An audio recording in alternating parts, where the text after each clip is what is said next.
Now, the problem though, is that, and I thought to myself, I found the holy grail of businesses. I will never sell anything else because I'm always about value. I always want to sell the most valuable thing. And I always felt like food was the most valuable thing because if you don't eat, you die. Right. And it was an easy thing to add value to because a lot of the stories behind the food were misunderstood. So we did a very good job with that.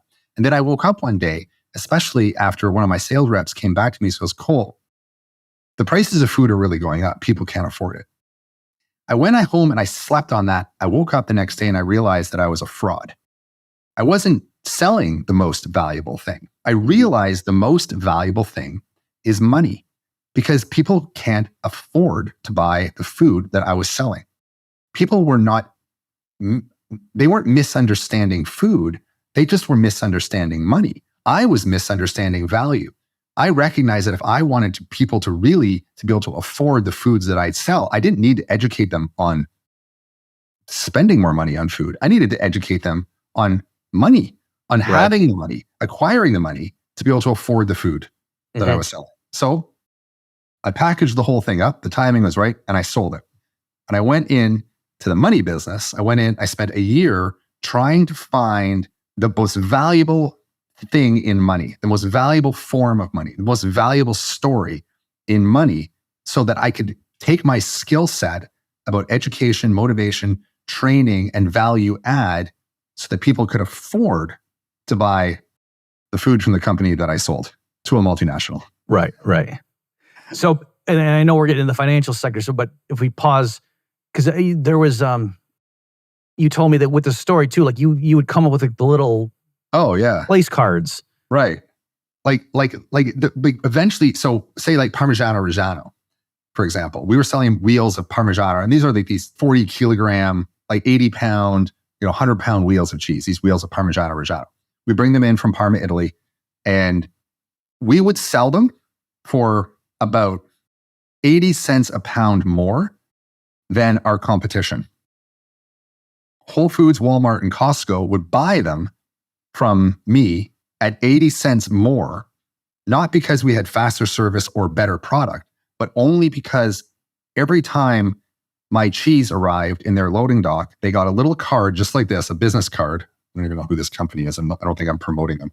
And on the back of the business card, on the front of the business card, was the name of the cheese, a description of the cheese, how to pair it with wine, and the name of the cheese maker and their website. And what people would do is the stores like Whole Foods recognized they weren't even buying cheese from me. They were buying these little business cards because I trained their customer on coming in and picking up a piece of our cheese and then picking up the business card or the description of the cheese. And what people would do is they would take them home and then eventually we provided these little like clips and they would put out their cheese board and they'd have the little tasting notes right beside the cheese. People weren't buying cheese from us. They were buying stories and they were buying an ability to deliver the story. The value was in the card. So we could afford to charge 80 cents more for this commodity cheese, that's just relatively speaking quite a lot for food, which is highly competitive, just because we had these business cards. And God forbid we sold cheese to Whole Foods or Walmart and the deli manager received the order at the loading dock and we didn't have these cards. I never received a phone call saying, hey, I got some rotten cheese these things happen. It's temperature sensitive stuff. It was always like, where's my darn cards? The card wasn't for the employee at Whole Foods. The card was for the ultimate customer because they'd have a dinner party. They'd put it out on the board. They'd have the little cards and people would be like, oh yes, a precocious cheese paired with a red wine. Right. Okay. Right. That's what they would want. They would want, and the deli manager would be beside themselves because people would just come to that store because they knew they could get these little cards. And customers wanted the cards because customers wanted to go home and look cool. This is the thing about sales. This is the thing about value. If you can make people look cool, if you can make people look smart, you're going to get their business. And that's what we would do. People would now have a cheese board.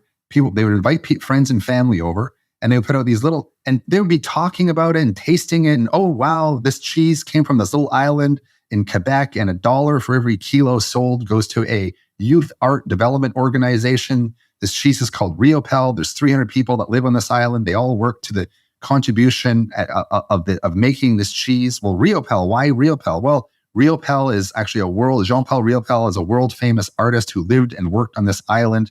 You can go to the National Museum in Ottawa, Canada, and see a whole wing devoted to his art. And these stories were just endless. They just go on and on and on. And I always say that behind every good cheese, there's a better story.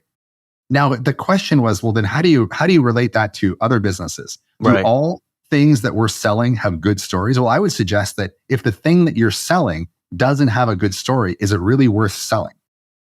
Well, and I think I've talked to you about this before, Cole, too, that, I went over to the ARC event that Jordan Peterson and his pals put on, sort of like the Free Society response to the WEF. And that was one of the themes of the conference, was to say, we have the data on our side, clearly free market economies work better than socialists. Well, there's no doubt there. But we need a better story, because the left is captivating young people with the stories that they're going to be social justice warriors. They're going to, stand up to oppression and liberate underprivileged people from their shackles and da da da. And if we're just, but GDP will go 3.2% more under our framework, like nobody cares about that. That's not so. Anyway, people, I think, around, and even too, like with the advertising, you're saying like Nike did such a great job with Air Jordans and whatever, that it's not that they have statistical tests showing that you can jump a little bit higher if you wear, our sneaker versus someone. It's just, I want to look cool, and Michael Jordan's, on TV doing this, and I want to be cool too. So it's almost like you're talking about the unstory. It's like, how do you undo a story? Like, because the left is coming up with these stories and these narratives, but it's like, you got to have, what's the anti-story almost, in a way, which is like, actually, I've never really thought about it in this way. Like, so the next story, as an example, like the next story I feel that the left is going to be talking about is universal basic income. Right? So that's going to be a story. And there's going to be, well, look how great the world is going to be. We're going to give you this free money. You're going to just get thousands of dollars a month for nothing because our government is great and we love you. Well, what's the unstory? What's the anti-story to that? What's the real, like, how do you tell a story about to people where, no, that's a really bad idea. Right.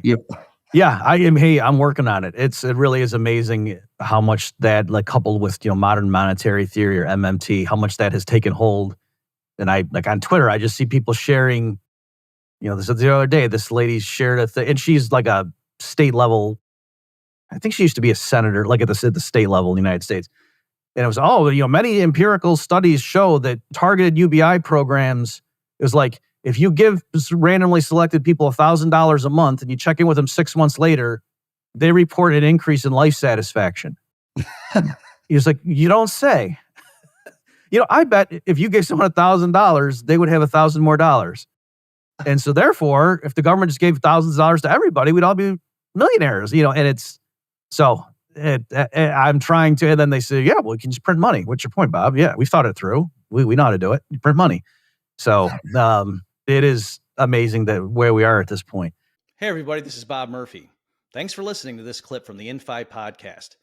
If you like what you heard and want to hear more, please consider subscribing and share this video with others.